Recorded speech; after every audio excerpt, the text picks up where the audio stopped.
Shooting it raw? Yes, shooting it raw.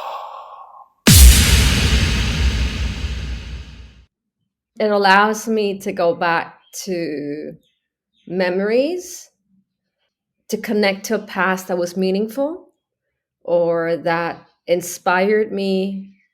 In so many ways, it's a platform or it's a means for me to reconnect to a time that was inspiring, meaningful, had a mark in some shape or form. So it's almost like a diary, but it's a still image. So it's quite profound for me.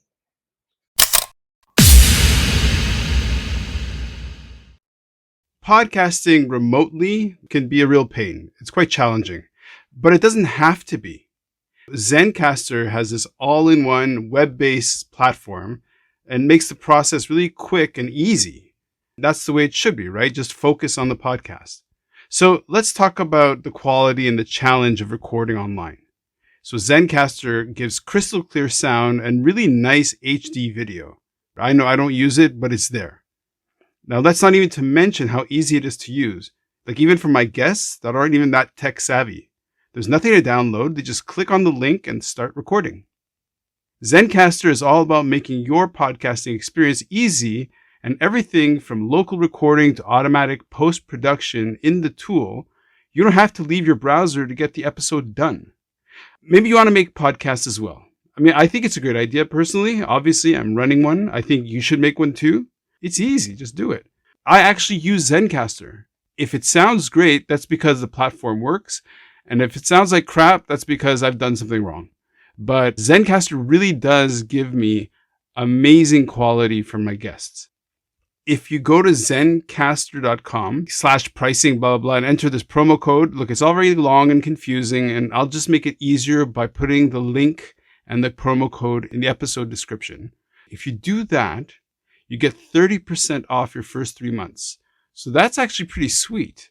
So look in the description for the link and the promo code, and then you get 30% off to start doing your own podcast.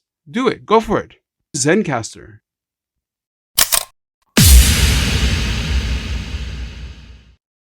Great. Karina Calver, yeah? That's right. Okay, so Karina, we're both in Hong Kong, and yet because we're in the middle of a kind of lockdown, it's been a very challenging recording in a way, because it's been very hard for me to get a kind of quiet space. And so if it sounds like there's a lot of, like we're in the middle of an avenue with crazy ambient sound, then my sincere apologies, but I think we can make it work. Sure, don't worry about it. I'm sure it'll be fine. Awesome. So really nice to meet you. Likewise. Okay, great. Let's dive in. Let's do that. I'm all here. Okay, great.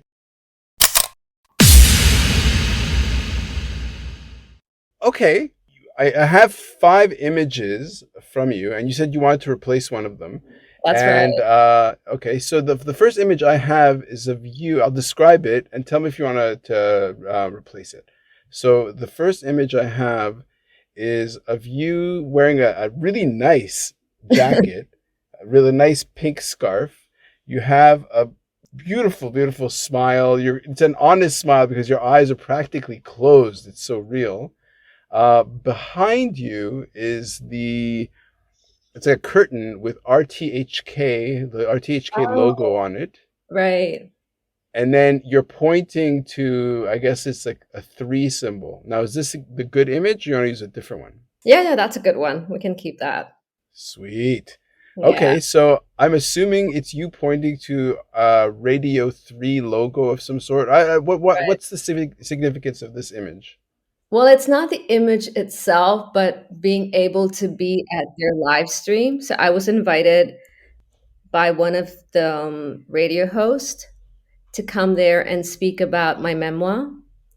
And as exciting as it was obviously nerve-wracking. Yeah. And so being able to do that was just so thrilling and humbling at the same time. Mm-hmm. And it's not about being at RTHK, but it's just being able to share what I wanted to share. in terms of my book and talking about the journey and all of that was so powerful that it left me feeling even more inspired. So when I left, that's the picture. Hence, I'm like, super excited. And Oh, then, fun. yeah, it was truly. That's great. So we've never met. I know nothing about you, which for me is just like you're a present, and I'm just unwrapping the gift wrappings. Okay, Okay, so you wrote a memoir, correct. and you look very young. So what's Okay. If you want to ask, I'm pretty much an open book. So yeah. great? But okay, so so do you want to talk about the memoir? Do you want to talk about the meaning in your life to get to that point? You talking about it? Okay, so I'll talk about the memoir first because it gives Sure. you a framework of why I was at RTHK, which kind of goes back to the photo. Okay. The memoir, in a nutshell, was a dedication to my late grandmother.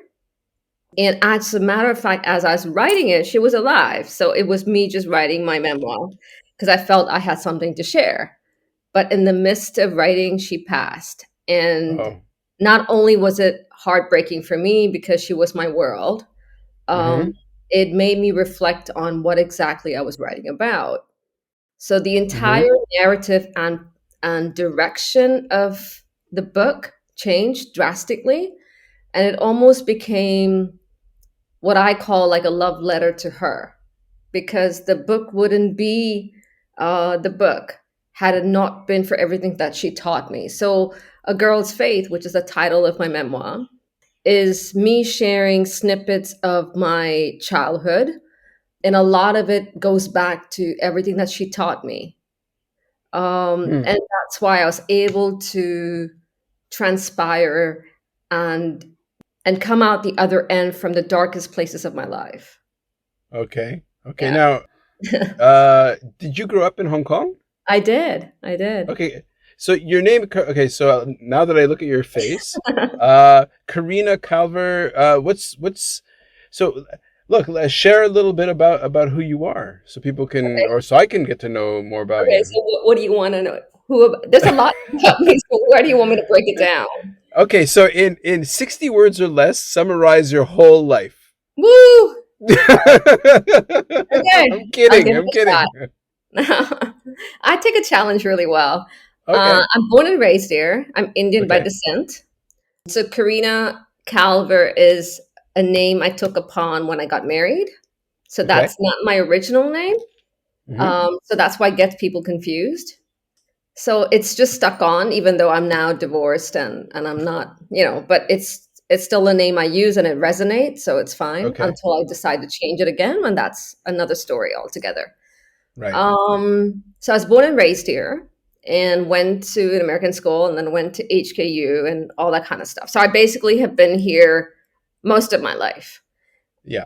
My parents are divorced. Well, not legally, and that's another story. Uh-huh. And my mom lives here, and my dad lives in the Philippines with his second family. Got it. Hmm. Okay.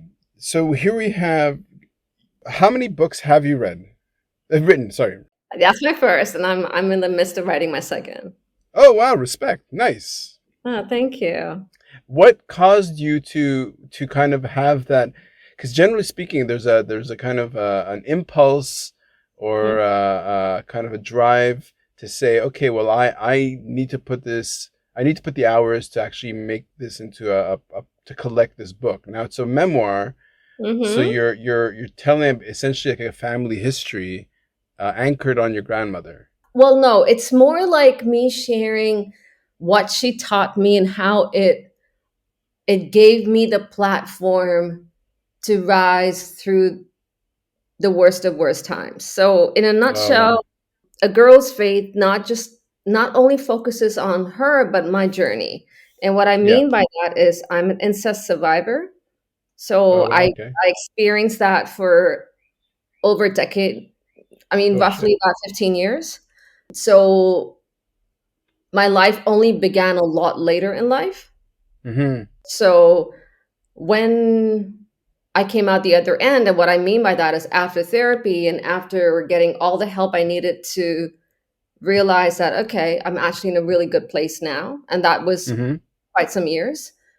Mm-hmm. Then I decided to come out and talk about, rape and abuse and harassment and all that kind of stuff. And then I joined a couple of women in Hong Kong, and we collaborated and did the Me Too movement here, and just to bring awareness about, because I'm very pro men, but it's not so it's really educating about consent and all the gray areas about it. Mm. So that was the starting point.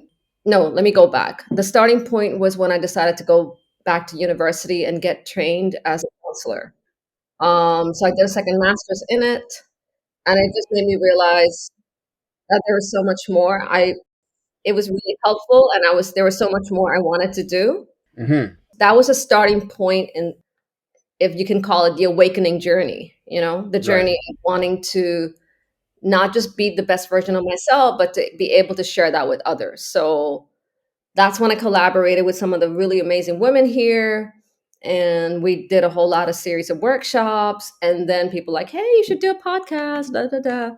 So I'm like, nah. So I got people, like a whole lot of people who reached out and said, why don't you come onto my platform, as a guest? We would love to have you. And I was like, oh, okay.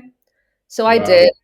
And one thing led to another, and then the book came, and then more podcasts, more interviews with SCMP, and so it just kind of, the ripple effect started. Okay, so I had no idea, and It's this okay. happened.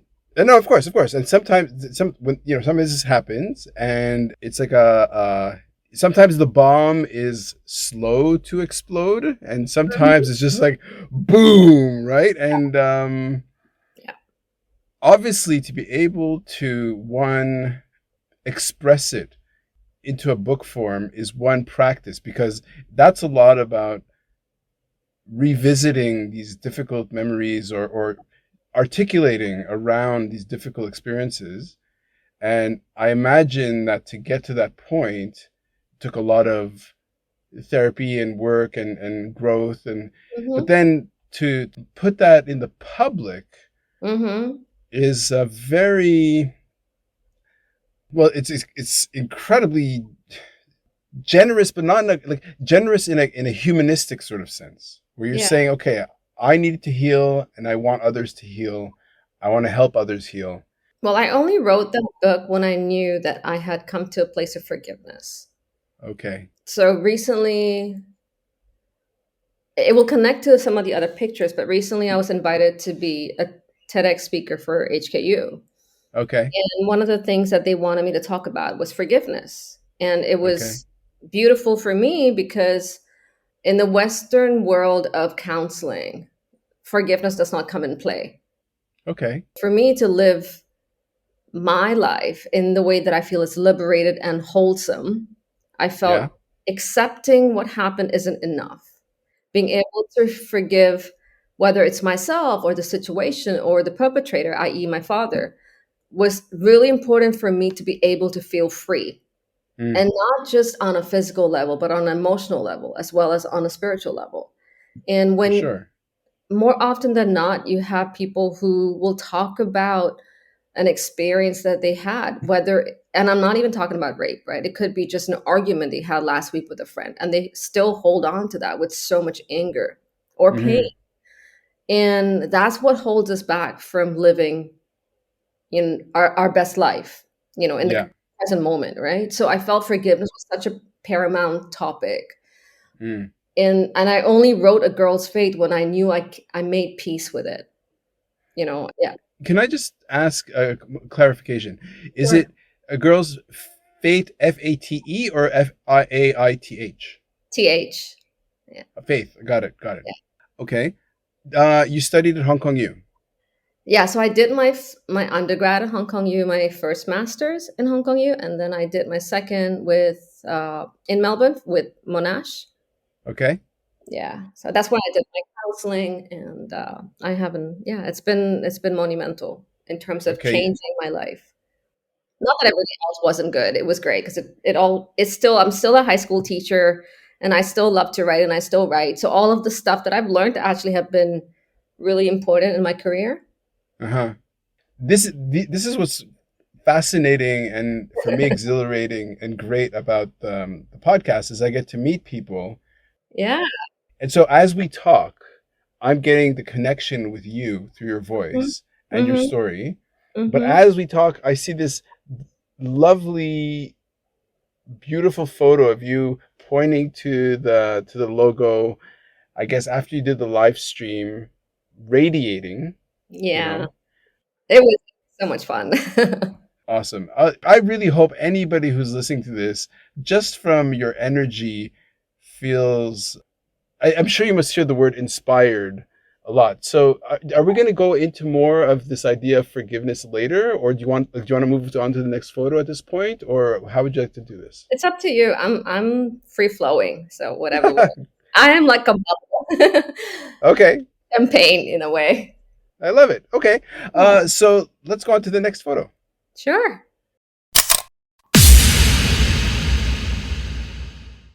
Okay, this is okay. So here's a photo of. I'm assuming this is you. Um, so it's a young shot. Your hair is super long. Mhm. You're wearing what looks to be a sort of relatively traditional Indian. Really? Would you say? I don't know. I'm Is trying this? to see. I don't know what it is. Wait, hold on. I have to check. It's not quite a sari, but it's red and there's like some gold because we don't normally see a lot of gold in more Western Right? clothing. But there's yes, yes. You look like you're about how old were you at the time?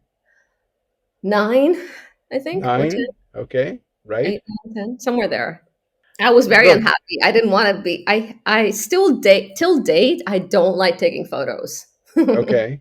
that was evident in that picture. I was like, Okay. Yeah. no, I don't want to be in the photo. Yeah. Well, you're looking right into the camera. Your face is very neutral. Yeah, It's a great portrait in the sense that it's very kind of honest and unaffected. Like you're just looking very yeah, neutrally at the whoever it is photographing. You're not impressed. yeah. It's a friend's dad, Okay. and he is a photographer by hobby. Okay. And for the longest time, he kept telling my mom that he wanted to take photos of me, and I kept saying no. Sure. And they kept insisting, and I'm like, "Oh my god, you guys are such a pain." Mm-hmm. And so finally, I had to give in, and it was the whole works, like going to his studio and changing clothes, and everything was in I think mostly in Indian outfits.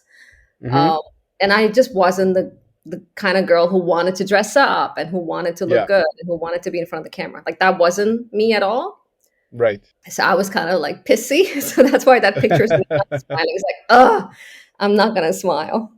Right. So why include this one in Um, your curation? because I see a lot of similarities between that girl and me today. Like it takes how do I say it? Like I was naive and I keep getting told I'm naive. Like not naive in a like I don't know what's going on way, but maybe because I'm so despite knowing how difficult something can be. Like for example, right now my aim is to really change the narrative in India about how men are treating women and how relationships work because there's a Mm-hmm. lot of issues in India. And so Yeah. that's a huge task to take on. Yeah. And people are like, come on, do you know India? Do you know how If often people are getting raped? And da, da, da, da, da. Do you know how unsafe it uh is? And the story goes on, right? And I'm like, yeah, I know. And Gandhi was one person. So yeah. what do you know, like I mean, it's not I'm not aware. But so that Yeah. I feel that that picture of me when I'm little was it's like I'm stubborn because I refuse to smile. Mm-hmm. I'm not going to give in, but I have to give in. And in the Right. same way, I'm stubborn even now. Mm-hmm. I know what my purpose is, and nothing's going to derail me. Right. So Now, Karina, I'm going to derail you for just 1 second because this is how the podcast works where I get super excited and I get super motivated and I get super inspired and hopefully that will translate somehow. Okay, now I just watched a documentary last night Mhm. called The Rescue, and Okay. it's about the how there are these kids in Thailand, like a young soccer team called the Wild Boars, got Mhm. stuck in a tunnel about like 1 or 2 kilometers in a tunnel while it started flooding, and Mhm. then they had to rescue them. So they brought in literally, like I think there were 5,000 Thais. It took 2 weeks or whatever to get them out, Wow. and it was in the middle of a monsoon. It was the middle of like, it was basically an impossible thing to do. And ultimately, the people who saved the kids were these cave divers. And it's Mm. an incredible story. Cave divers from all over the world flew in, were Wow. so That's inspired. It's an amazing wow. documentary. Now here's the thing. The reason why I'm connecting these dots. Mhm. At one point, the people are saying, like, some of the people trying to sort out how they rescue these kids, and I'm not going to spoil it because it'll blow your mind, said, well, look, it's impossible. We can't do it. Like, there's just no way to save those Mm. kids. Like, Mm. there's literally 2 kilometers of submerged, tight caves to get these kids out.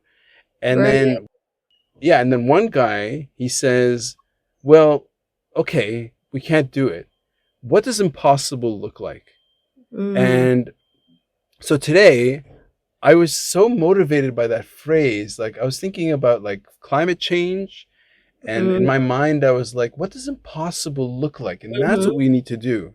And so Mhm. then you're telling me about changing the narrative of how males and females, men and women interact in India, and it's Mhm. impossible. But what does impossible look like? And that's what you're talking about. And it's amazing to me. What convergence? I love it. Yeah, and I think I don't I it's like, we most of us get scared of what seems like too big of a task to do, right? Mm-hmm. But if we don't aim for high, we might, at least we will get somewhere close enough, right? And the Yep. idea is you don't stop aiming just because it's too big of a task, because then you're selling yourself short. I'm Yeah. okay if I just, at the end of it, if I'm, by the time I'm done with my life and I was only able to inspire and change one city in India, that's cool. But I'm allowed to still aim for changing the whole nation, if be it the entire brown population in the world. Why not? I've got nothing to lose to aim high. Yeah. I So am so behind you. yeah, thank you. You have only one life. How are you going to make every second count, right? That's the podcast Exactly. question. At least for me, I believe that the life is given to me. Like, I was telling my agent this morning, it's no coincidence that I came out being okay. Meaning anyone who goes through, not anyone, but a lot of people who go through the depth of what I've gone through, it's very unlikely that they'll be able to still hold it together, let alone Right. have this crazy ass vision that I do. Yeah. And so the fact that I do it, for me, it only propels me to do something with it. Yeah. Because if I don't, then it's like I don't feel like all of that happened to me is just for me, and then I've learned all these lessons and I just live my merry life. No, Mm, I don't think that's what it is. Because if we don't mm. share what we have experienced and learned, then what good is this life? Wow. So yeah, Okay. that's just my ethos. Yeah, well, okay. That's an amazing thing to sit and face like through audio with you. And as you're telling me this, there's this like 10 or 11 or 9-year-old girl looking at me with like, it's a really good choice to include Yeah, because it's an arresting portrait in the sense of it's like the subject of the photo is with full agency looking at the viewer saying, okay, what the fuck, man? Like, what are you looking exactly. at? Exactly. That's my whole point. It's like, you know what? Bring it on. I ain't scared of you. Wow. And that's the kind of mindset I have. I mean, of course, I have days when I'm just like, oh my God, Sure. I We're want to human. sleep it off because this is insane. This is difficult, Yeah. you know? Yeah. And whatever. But it doesn't, it only, the pause only allows me to reflect on how can I change what I'm doing so it can reach the audience I need it to reach. Okay. So here we have somebody who's listening to this and Mm-hmm. hears themselves in what you're saying, Sure. and they haven't addressed it through therapy. They haven't sort of faced that demon with that kind of intensity that you, for whatever reason in your chemistry, you happen to have. Mm-hmm. How would you incite or inspire or address them? So it depends on what they have faced, right? Yeah. Because different levels of trauma get manifested into your present life when they are undealt with. So you Mm-hmm. cannot ignore any pain that is still causing you issues today because it's going to sort of hold you back from living your life. So I think the first step is really acknowledging whatever it is that's holding you back. What are these wounds that you haven't addressed? And you Mm, have to be able to look at it. So sometimes it helps to have a therapist. mm. But if you're able to work through it on your own, whether it's through journaling, whether it's through self reflection, yeah, then you got to Okay. do that, you know, but you can't just pretend it doesn't exist because No, of course. yeah, because it doesn't, it comes and bites you in the ass later. So is that pretending that it doesn't exist a kind of defensive denial that is I suspect it's quite common, It is natural. coping strategy Yeah, because if I can quote unquote be too busy, then I can just put it aside, right? I won't that have to sounds think very about Hong Kong. it. Right. Exactly. And so if I'm just consumed with work, then it doesn't exist. Right. But when you're not working and when you're sitting down watching TV, and people do that, right? They work, watch TV, go out, but when they're in bed and how they sleep and the quality of sleep, and then Yeah. eventually their quality of their life, i.e., their health Mm, and their state of mind and their mood and their energy, all yeah. reflects on how much pain they're carrying. Mm, So they have to really take an honest look at themselves. And most people don't want to because it takes a lot of guts. And I know it's sure. hard because to be really brave to look at yourself and go, you know what, I'm still not okay.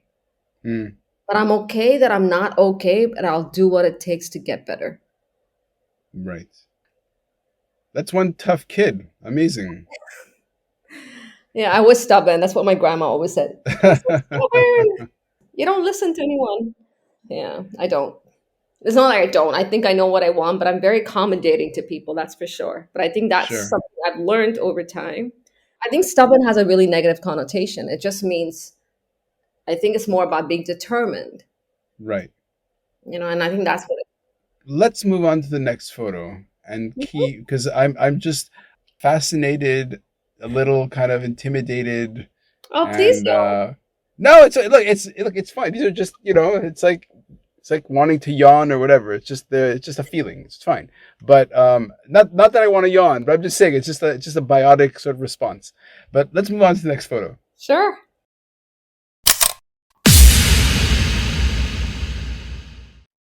It's a screenshot. Oh, good. Right. It's the first screenshot. I love it. Yeah, I was Okay, just like, where the hell is this picture? I'm like, I'm not gonna dig it up. I'm gonna screenshot.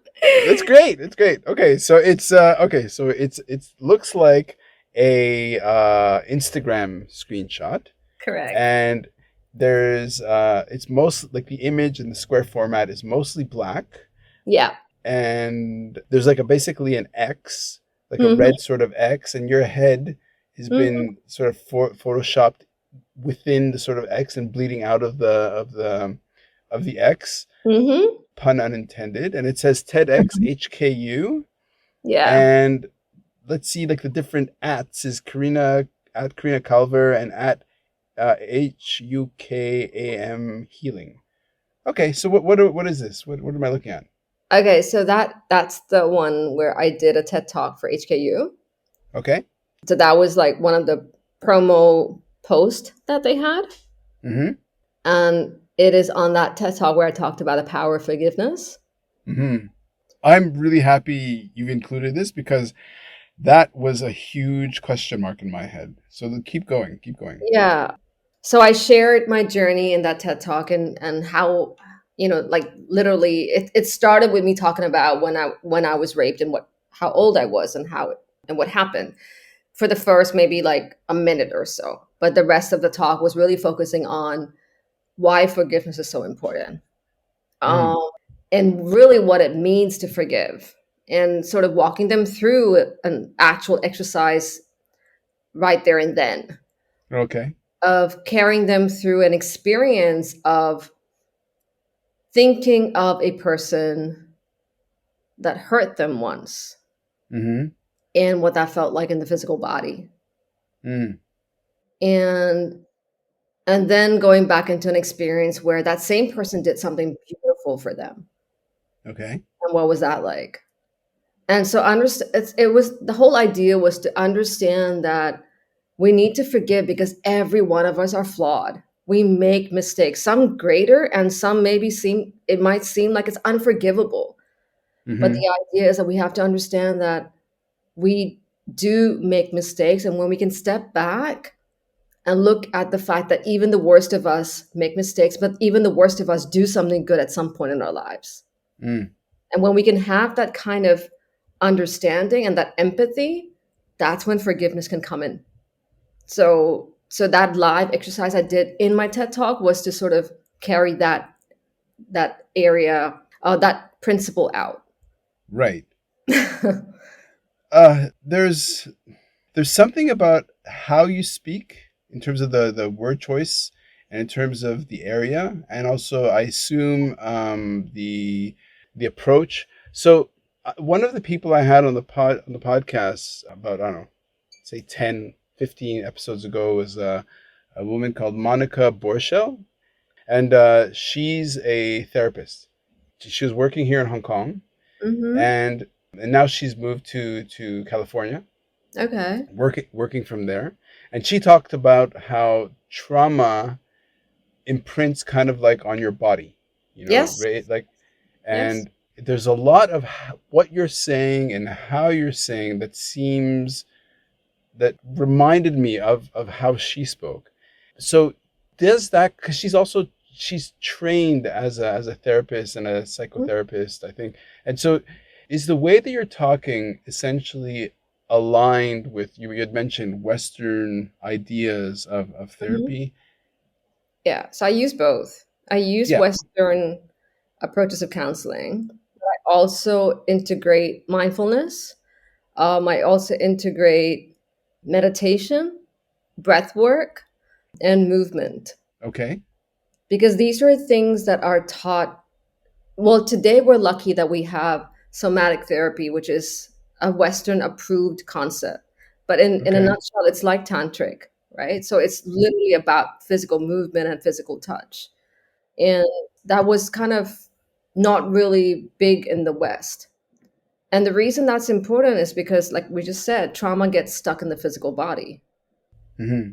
And when you don't acknowledge that or notice that, and it's not just the physical body, but like when you go back into an experience, and if you feel your body tighten, if you feel your heart racing, you already know that you're not okay with it, that it's Mm-hmm. still stuck with you. Mm-hmm. And so you may tell yourself, okay, I'm done with it, like I've moved on. But you got to really ask yourself, have you? Mm-hmm. And so that's why integrating, I feel, both Eastern and Western approaches are really useful. Right. So how does that inform your, for anybody who's done, anything in entrepreneurship or business or anything?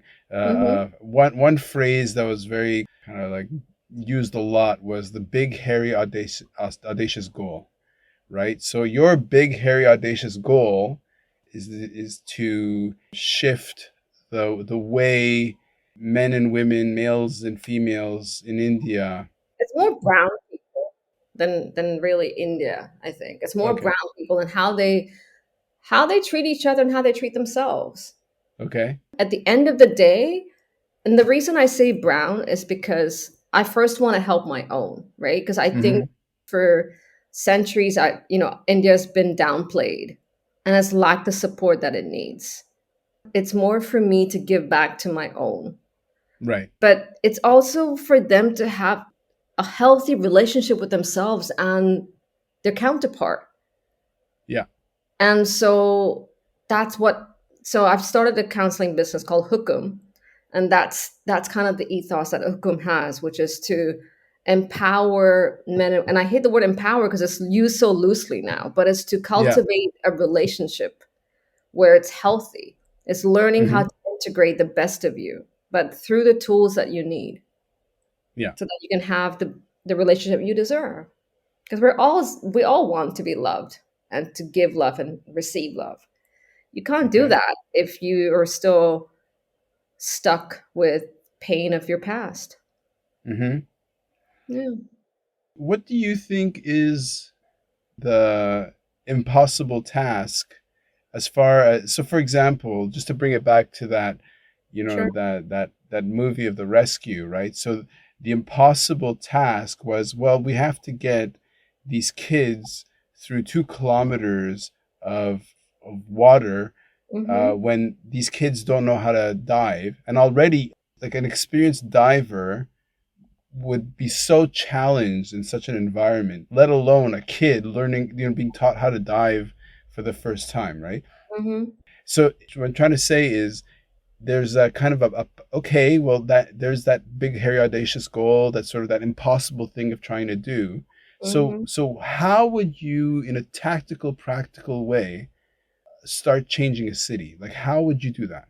Well, that's where I'm at right now, right? Is doing little things. So I'm writing a lot more for publications in India, Mm-hmm. putting a lot of reels out on my social media about relationships. Mm-hmm. We're collaborating more with organizations and psychologists in India. The idea is to talk about relationships, and we're having a lot of live stream that we do on social media. Again, more men are coming out and asking questions about this, and then we have master classes that we're going to start next month, I think, or May, Mm-hmm. catering to men. So my first focus is to help men understand that it's okay to be vulnerable. Yeah. It's okay to talk about things that you feel that you normally couldn't talk about. So it's literally baby steps, but that's where I'm at, and Right. I'm excited because each little progress that I make towards that, it's going to take time, but I'm going to get there. So it's all good. Right. In terms of my own way of seeing the world, right? Like I am a marketing communications guy, right? And in Hmm. a way, for example, like when I wasn't working and I had time on my hands, Hmm. sort of like now, actually, I Yeah. thought, well, I'll spend my time trying to protect marine habitats, so protecting Oh, sharks from extinction. And my approach at trying to make a difference was consciousness raising. exactly. That's how I thought was the. I mean, that's my toolkit, right? Consciousness raising. Do you feel that when it comes to culture and education and behavior and attitudes between men, women, males, females, all that stuff, is it purely a consciousness education thing, or do you think you need more than that toolkit to really get active change in policy? I think it's more than consciousness because it's also cultural. It's also the patriarchal system, and then with India or with Indians, it's also the fact that men have always led and believe that they should be leading in every sense of the word. Mm, And I don't think it's all men, but I think generally, right? mm-hmm, So there is by default a lot more divide and difference between how men and women are treated.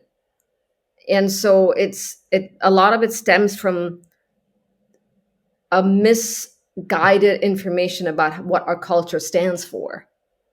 So I think just bringing that forward so that we can have that discussion about what it is to be Indian and how do we look at our culture and how we can integrate that into upholding that while still respecting the women in ourselves.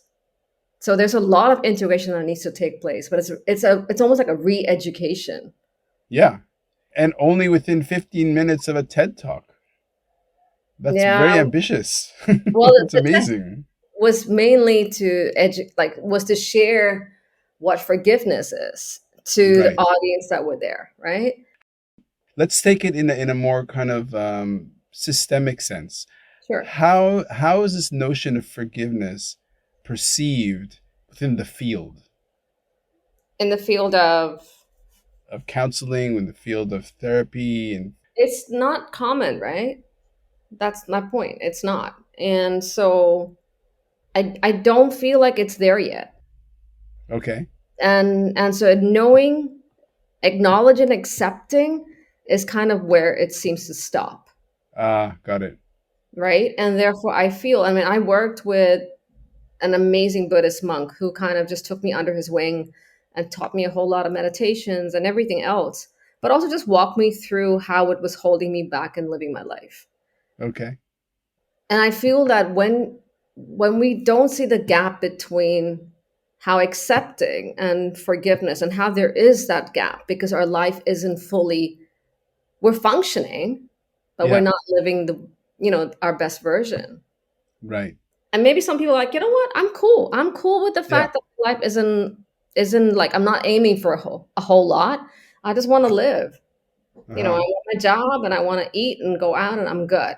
Okay, then you okay, don't need this. And this is not for you. And that's great, yeah. right? Not everyone will thrive. I want to jump in just because the connection I made was, on the one hand, this idea of acceptance. That's a very introverted sort of process or exercise. And Yes. then when I think of you saying forgiveness, it reminds me actually of that photo that you chose of you as a child looking right at the camera Mm-hmm. with full agency, saying, Mm-hmm. okay, listen, I am exercising my power, Yeah. my empowerment to actually say, you know what? I am going to do the work of lightening the burden on my own shoulders by forgiving you. I don't know if I'm just responding to what you're saying and saying, Yeah. okay, And yeah, that's exactly what it is, right? Like forgiveness is more when I live my best life, when I'm thriving mm-hmm, because I've forgiven. Now, you don't have to reach out to the person and actually have a dialogue. If you want to, mm, that's great because it might be a good exercise for you to see whether you've truly forgiven. Now, that's right, their own. Maybe that person's no longer alive and therefore you cannot yeah, do that. See, I was fortunate. I was able to reach out to my father mm, and we had a great conversation. We even laughed and he cried. It was wow, beautiful. Yeah. wow, But I did this for me because I wanted to check in. I wanted to yeah, check if I really have forgiven or was it all talk, right, right, right, right, right? Because everyone can say, "Oh yeah, I've forgiven that person, man. It's all good." And it's yeah, you don't have it's not bragging rights right now. If you're doing yeah, anything, it's so that you can live and have a peaceful life when your head hits the pillow, right? yeah, I did that for that, but it really just depends on where you're at in your life. But forgiveness for me is when you're able to forgive, then only then can you thrive. Only then can you mm-hmm, max out and really do whatever it is your heart desires. mm-hmm. Since you said heart desires, I'm gonna move us on to the next photo. It's Okay. amazing. These hours go by so fast. It does. It does.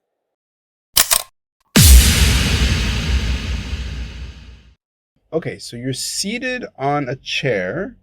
The floor doesn't look like a typical Hong Kong floor. It might be in Hong Kong, but it doesn't look like a typical Hong Kong flooring. Mhm. And it's you sitting on a chair. You've got a little tag on your dress that I'm assuming has your name. you're mid talking to somebody else, you're looking off camera. Oh, right. uh, your hands are kind of open up, Yeah. and you are expressing something to a listener or to a room. Mm. There's your purse is just behind you. You're seated on a very kind of plain sort of chair. Behind you is just a blank wall. What are you talking about? And what's going on?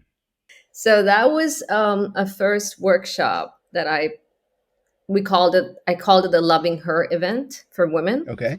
This Yeah. happened a few months ago. Wait, hold up. When was this? Last No year. mask. Yeah, this was no, well, we took it off. So this Mm, was mm, mm. last year, late last year. I'm not sure. Probably November, maybe. A Mm-hmm. lot happened between October and November. So it was a panel discussion. So I not only did I put this workshop together, and there was a room full of people in front of me, and we had a panel of three other speakers, all talking about things that resonate with them, all about giving us the power to love ourselves. Because, like I said, only when you love you and truly thrive can you give to others, right? Okay. So Yeah. that's always been kind of the center point of everything that I do. So this Loving Her event was really that. So at this point in this photo, I was just sharing my story because Mm, the moderator asked me like what got me to where I'm at today type of thing. mm, So I was then holding my memoir and talking about my journey and just how far I've come, and now I want to give back.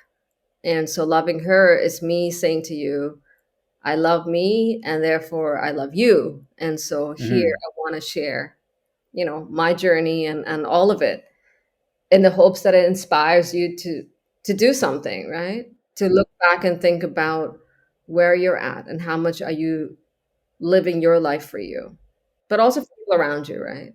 yeah.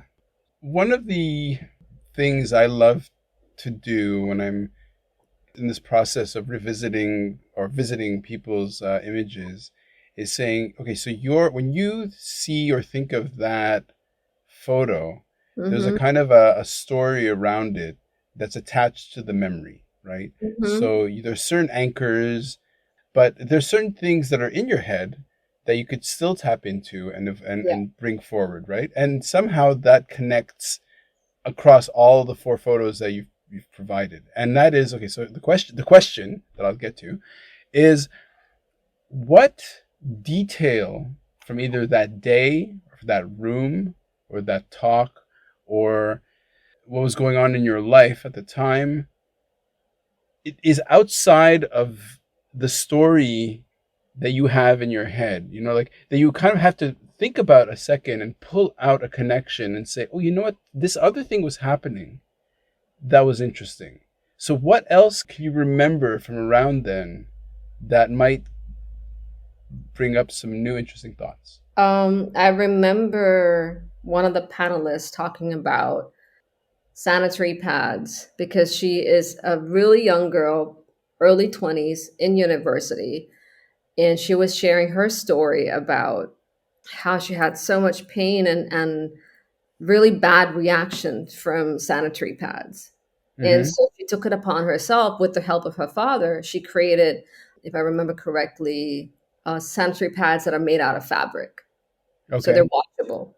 But as she was sharing her story, it really it stuck with me because it was like, here's this other young brown girl who is shaping lives, changing how we understand. Because for me, it's not just about the sanitary pad, but it's also Mm. about understanding our bodies. Yep. Because if you look at a sanitary pad, it's actually got a whole lot of toxins Mm-hmm. and it's not good for you. So Mm. it just made me connect so much more and appreciate her so much more Mm. because she was educating not just me but even the audience about how we can love our bodies in a way that we haven't before, Right. and that was so Okay. profound for me because I learned something. Yeah, Thank you. Okay, so just once again, what's the name of the memoir that you wrote? a girl's fate. What was the response, or what has been the reaction? How, like, because a lot of people when they write a book, they think, okay, I wrote the book, and I've had many authors, on the podcast, and then they're kind of shocked that once it gets published, it kind of it's in the spotlight for about a month or 2 months or whatever. Mhm. But then it's hard to give life to maintain the momentum, right? Sure, So it is hard. yeah, so would you have some advice or would you have some thoughts or words about that? I haven't put a whole lot of energy in promoting it. So that's my bad because I've been Hmm. focusing on my counseling business. It Hmm. was doing really well up until, I don't know, a while back. And because also right now I want to do something with a girl's faith, which Hmm. I don't want to disclose yet.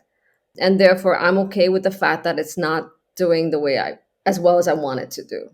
But it Right. became Amazon's bestseller, Okay. whenever that was. So that was pretty cool. Nice.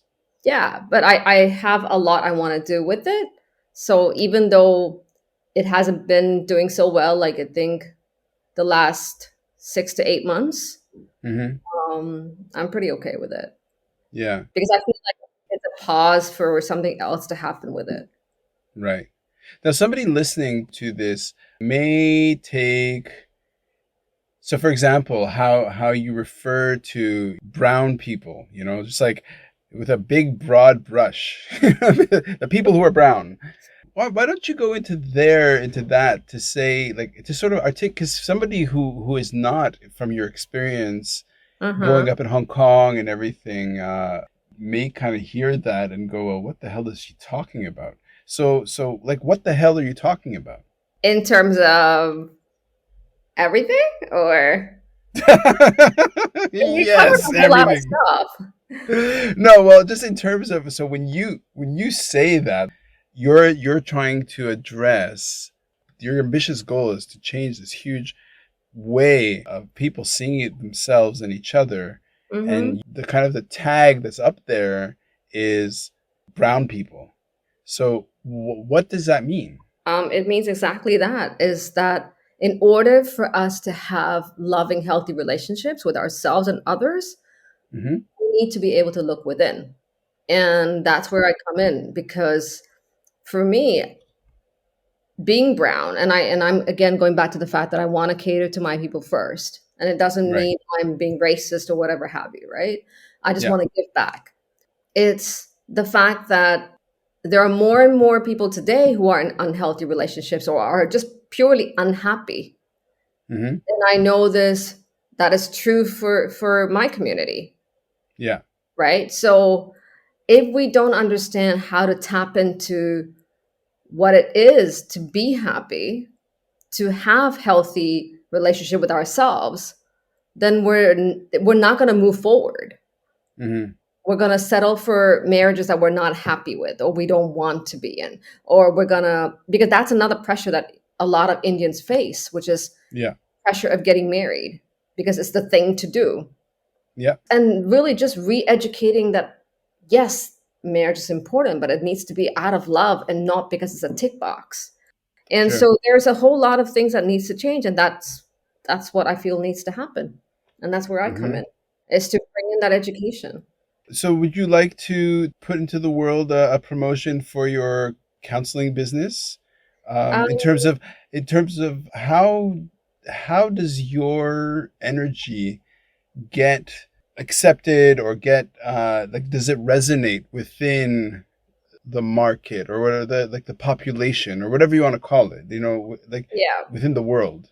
I know that the people I've worked with, they have said they have felt that I truly care because Hmm. when they work with me, I'm not just someone who's with you for that hour and then I'll see you next week. I'll check in with you a lot to Hmm. ensure that you're on task, but you're actually feeling okay. So Yeah. for me, it's not about the money as much as it is about you transforming your life, whether it's a Sure. trauma or a relationship or whatever have you. So for me, I'm really investing in you Right. because you matter. And when each individual matters, it's a community, right? Hmm. So that's the whole idea, is to allow them to see that so that they start caring more about themselves, and not in the superficial way, but in the depth of their presence. And Right. as they care more about themselves, they will care more about the relationships they have and so Yeah. forth, right? So that's the kind of domino effect. Karina. Yay. It's What? I have to wrap these up. Okay. Hopefully somebody who's listening to this will check out the notes, find your work, reach out, take action, be inspired. And here we are. And it's all, it's already been a really like altering conversation. Thank you. I'm truly humbled. Thank you. Great. Yeah. Well, thank you very much. I will absolutely sing your praises, and Oh, it's all about what does impossible look like and make it happen. You have to check out that movie, and I I will for sure. 1,000% behind you. Shooting it raw? Yes. Shooting.